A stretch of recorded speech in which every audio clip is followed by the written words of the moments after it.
अस्सलाम वालेकुम नाजरीन आपका बहुत शुक्रिया।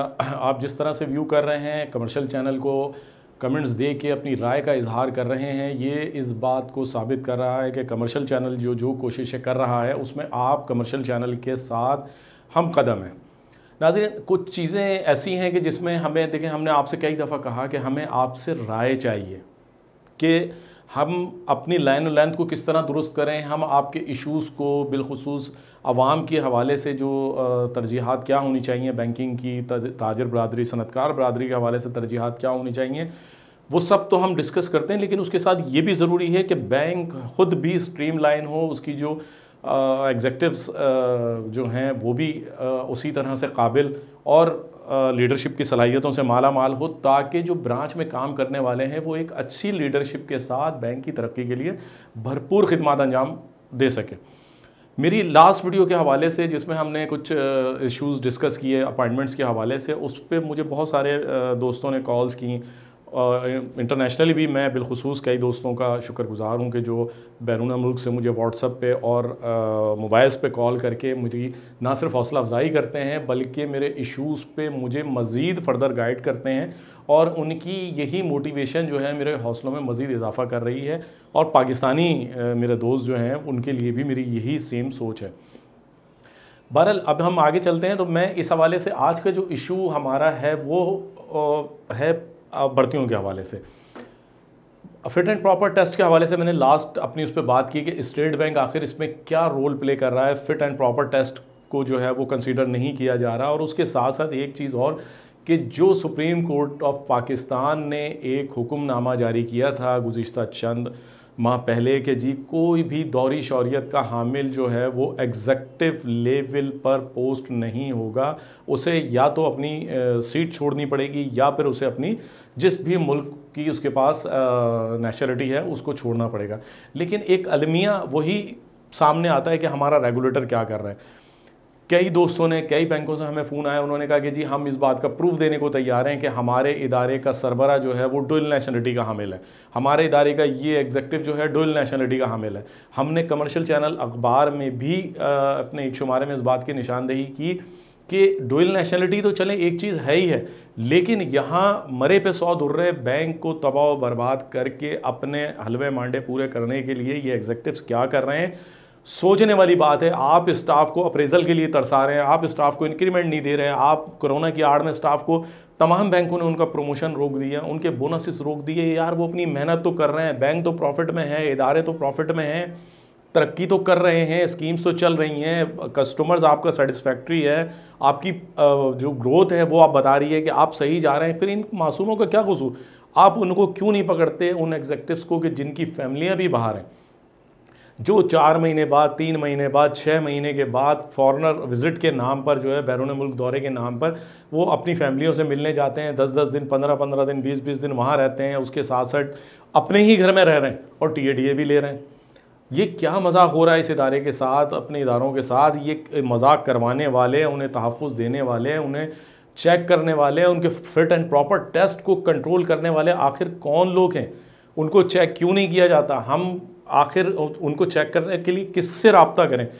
वज़ारत ख़ज़ाना को कंप्लेन की जाती है, कोई एक्शन नहीं होता। वज़ीर आज़म पोर्टल पे कंप्लेन की जाती है, वो स्टेट बैंक में आ जाती है। जिसके ख़िलाफ़ कंप्लेन है, जब वही उसी के पास कंप्लेन जा रही है, वो अपनी कंप्लेन पे क्या करेगा ये मैं और आप बहुत बेहतर जानते हैं। ठीक है, आ जाएँ स्टाफ के ऊपर। अब स्टाफ की, अगर स्टाफ के हवाले से हम बात करते हैं तो स्टाफ के साथ ये एग्जेक्टिव्स क्या कर रहे हैं, इन एग्जेक्टिव्स का पे स्केल क्या है, इन एग्जेक्टिव्स का इंक्रीमेंट क्या लगता है, इन एग्जेक्टिव को कैश प्राइस क्या दिया जाता है, इनकी मंसूरी कौन देता है, इनके ऑडिटर, रेगुलेटर के ऑडिटर क्या कर रहे हैं, रेगुलेटर के ऑडिटर क्या क्यों नहीं पकड़ते कि आपकी पॉलिसीज़ क्या हैं, आपकी नेग्लिजेंसीज क्या हैं, आपके यहाँ जो जुर्माने हो रहे हैं बैंकों पे उसकी वजह क्या है? नीचे वाला नहीं है। आपका कंप्लाइंस अगर ख़राब है, आपकी नेटवर्क सही नहीं चल रहा, ब्रांचेस अपना काम पूरा कर रही हैं, लेकिन ऊपर से अगर कोई फॉल्ट है और उसकी सज़ा अगर जुर्माने की सूरत में होती है तो उस एग्जेक्टिव को कसूरवार क्यों नहीं ठहराया जाता? कंप्लाइंस वाले को कसूरवार क्यों नहीं ठहराया जाता?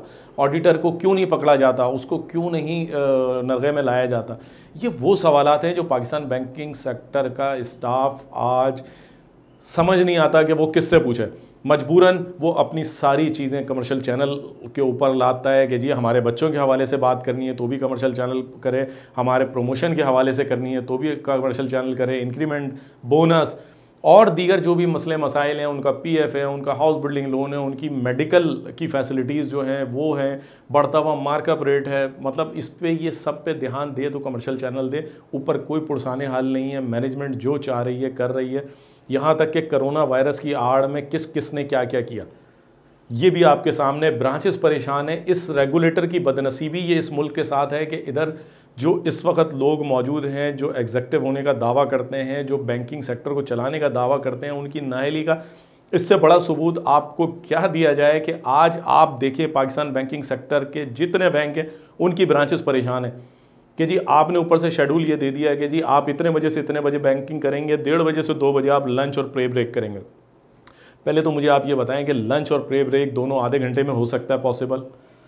फिर उसके बाद हम आ जाते हैं दूसरी तरफ के 1:30 बजे तक जो बंदा बैंकिंग के लिए बाहर लाइन में खड़ा हुआ है, SOPs को फॉलो कर रहे हैं वही ब्रांच स्टाफ, उसकी वजह से उनका कस्टमर बाहर खड़ा हुआ है, वो कस्टमर आधे घंटे के लिए रुकेगा जब उसे पता है 1:30 बजे उसका नंबर आया है या पीछे 15वां नंबर है या 18वां नंबर है और बैंक ने जो है वो अपना दरवाज़ा बंद कर दिया। उस दरवाज़ा बंद करने के बाद वो 18, 20, 22 या 4 लोग जो खड़े हैं उनके ऊपर क्या बीतेगी, वो क्या रिएक्ट देंगे? उसके बाद आप कहते हैं कि जी आप 2 बजे फिर वापस खोलते हैं, 2 बजे के बाद आप जो है फिर बैंकिंग करें और 4 बजे तक बैंकिंग करें। तो भाई आप जब मुस्तकिल बैंकिंग के स्टाफ आदि स्टाफ को आप फैसिलिटेट करने के लिए एक चीज़ इस्तेमाल कर सकते थे कि बजाय आप 4:30 बजे तक 4 बजे तक 3:30 बजे तक बैंकिंग करने के, आप उन्हें बोलेंगे भाई 10 बजे से 6 बजे तक, अब वो 3 बजे तक आप अपनी बैंकिंग करें। आप बीच में कोई प्रे ब्रेक नहीं है, कोई लंच ब्रेक नहीं है। 3 बजे स्टाफ फारिग होता है, उसके बाद वो लंच भी कर लेगा, उसके बाद वो अपना नमाज भी पढ़ लेगा और उसके बाद वो अपनी दीगर उमूर निपटा के 5 बजे वो अपने घर के लिए निकल सकता है।